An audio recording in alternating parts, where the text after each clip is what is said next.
Back in the day, my wife and I were operating a program called Adopt a Child. And what Adopt a Child did is it identified kids in the local area who were being abused or were in the child care protection.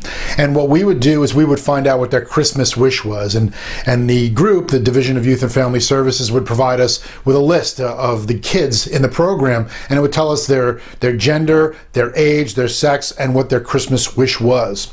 We had owned a newspaper at the time, so we would put it on the front page of the paper, and the headline would say, "Adopt a child this Christmas season."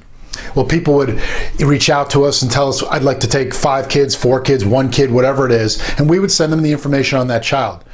During the month of November, every Saturday from 8 a.m. to 12 p.m., the cars would drive up to our home and they would drop off the gifts properly labeled so that we can get them to the right children. The cool thing was that over the course of 11 years, we were blessed out of our home to provide 20,000 children with 50,000 gifts.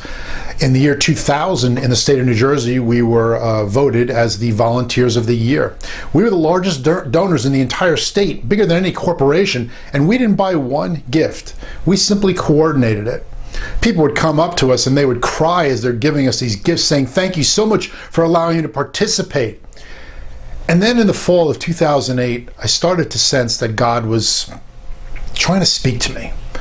And I started to listen. And what I believe he said to me was, "I need you to lead men, of which you're one, and you need to be led as well." I went to my wife and started to look at the Adopt a Child program. While it was good, it wasn't great. Because, we believe that everything we do should really show the Lord's love. And while the gifts did, it didn't have any eternal value, at least in our opinion.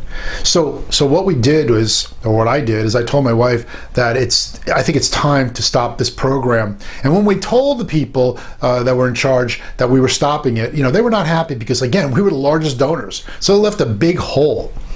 But I knew at that time that I needed to rise up and do something different. And that was to touch the lives of men, of which I said, I'm one. You see, I needed this more than anybody. And Legacy Minded Men was born.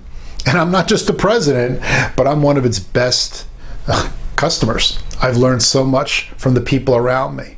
You see, sometimes you've got to trade what's good for something that's great. Legacy Minded Men at this recording has touched tens of thousands of men's lives, and therefore it's touched the lives of their families and their children.